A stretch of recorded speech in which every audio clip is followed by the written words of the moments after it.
أعوذ بالله من الشيطان الرجيم. بسم الله الرحمن الرحيم. So, we said the Prophet ﷺ and Abu Bakr decided to take the back road instead of the highways. So the Arabs of that time did have highways, a well-traveled road that had wells and even provisions for travelers who completely run out of everything. So that is actually the normal travel route.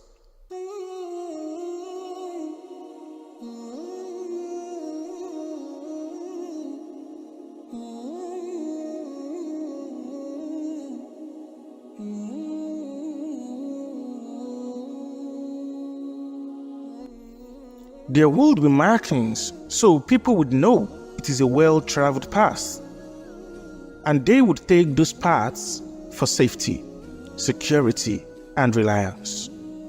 But of course, the Prophet ﷺ couldn't go on these highways because the Quraysh were hunting him. That was why he hired Abdullah ibn Urayqit to take him and Abu Bakr through a back path. In Sahih Bukhari and Muslim, Anas ibn Malik says that Abu Bakr radiallahu anhu narrated to them the details of the journey. The cave of Thawr is a very small cave. Its entrance is more on the top, and you have to wiggle your way into it. It's more like a crack on the opening. So the Prophet and Abu Bakr slide in logically as its opening is on top. Now, at home, what was happening to the temporarily blind kuffar? Obviously, they came to realize that the Prophet is gone. Then, at morning, the Quraysh hired professional trackers to trace them. Despite the fact that Amr ibn Furayra grazed the sheep close to the cave to cover their tracks, the Quraysh are intelligent people. Their trackers went all over the place till they were led to the cave by some sort of signs. So, the Prophet ﷺ and Abu Bakr were in the cave, and the kuffar were walking all over them. Remember, we said the cave has its entrance on top. So Abu Bakr was terrified that if these people have a reason to even ordinarily look at their feet, they will see us.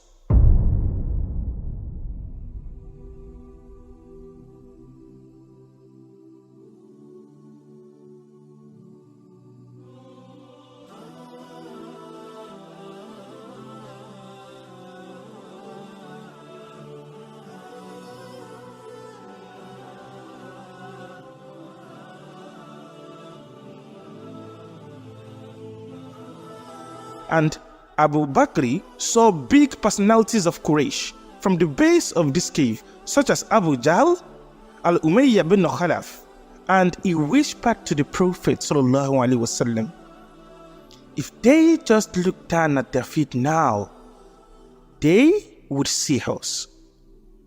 Since the entrance of the cave was at the foot level, that is, below the ground, and the Prophet ﷺ responded, O Abu Bakr, what do you think of two people, except that Allah is the third of them? Subhanallah. Meaning, oh Abu Bakr, ya Abu Bakr, what do you think of two people? That is, what do you think of both of us? Allah is the third of them. That is, Allah Azza wa Jalla is with us. As reported in the Quran, it says, La tahzan in Allah ma'ana, fa'anzalallahu sakinatahu, and so on and so forth. The Quraysh were right at the mouth of the cave, fully convinced that they should be around here. There is no path that further leads away from this place. And what happened next? Suddenly, a spider spun a web on the cave to make it appear as though no one had entered it. And it was said by the Quraysh in Surah books that upon seeing the spider web, they asked, How can they be here when there is a spider web on the entrance? Because the spider wouldn't be here so quickly. It would have needed some time. You know, when you just come back from travel, or you just resume back to your hostel in school, there are these spider webs indicating that you have been gone for a while.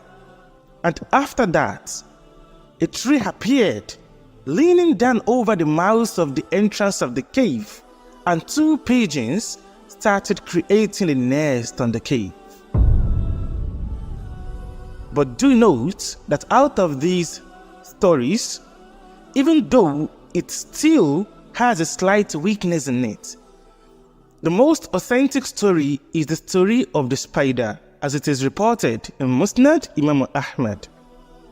The other 2 have been reported in books from the 3rd or 4th generation.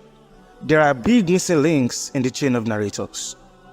While there is no issue narrating them, we don't know if they are truly true. But of course, if Allah had willed it, then we don't have any problem affirming them. In any case, the Quraysh passed the cave and didn't realize they were in the cave, and they stopped the hunt for that time.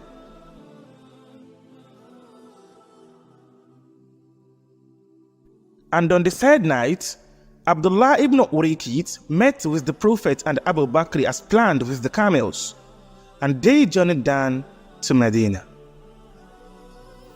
However, it wasn't an easy journey, as they had to take rough and dangerous paths.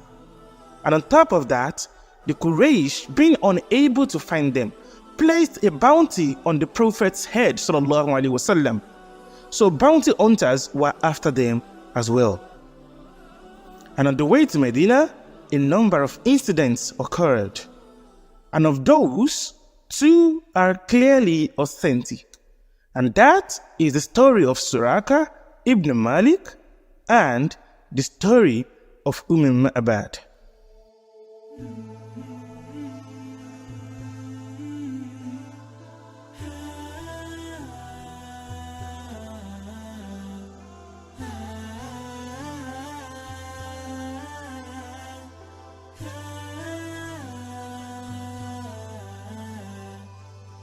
Now, let's get started with the story of Suraka ibn Malik.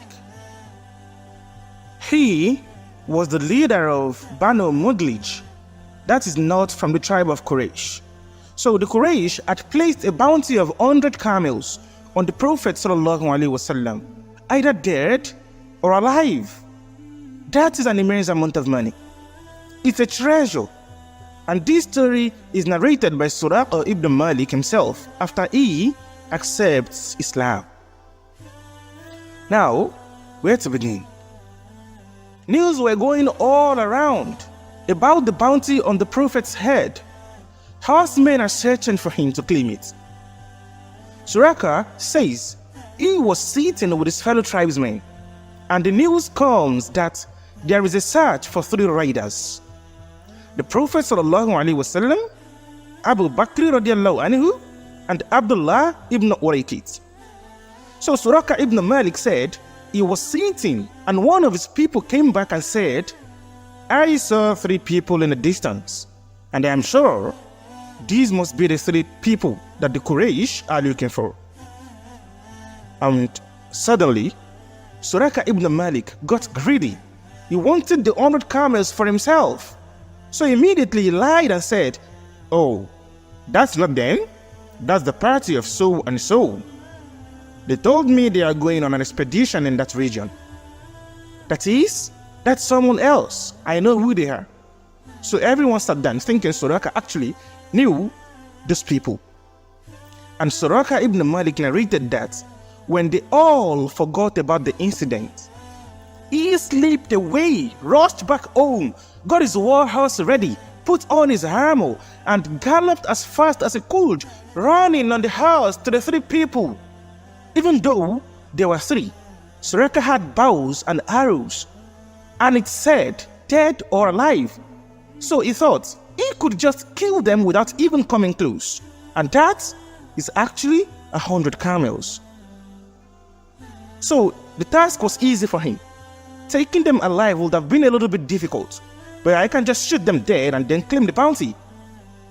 So Suraka says, when he saw them for the first time in the distance, as he was running after them, all of a sudden his horse sunk into the ground and flipped him over, subhanallah. And it had never done this before, according to Suraka.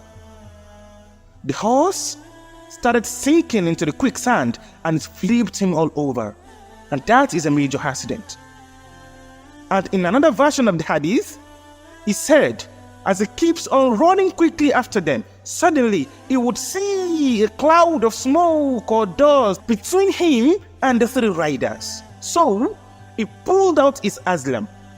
The aslam is similar to things like the Auja boards.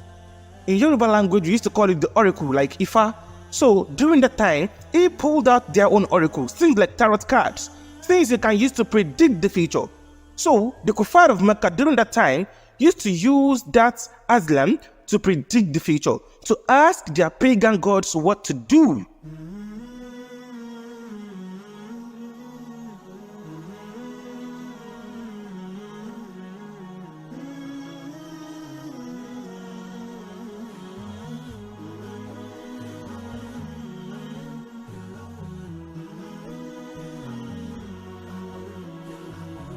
So the second time, in another version, it says, as he keeps on running quickly after them, he would see clouds of dust and smoke growing up between him and these three riders, subhanallah.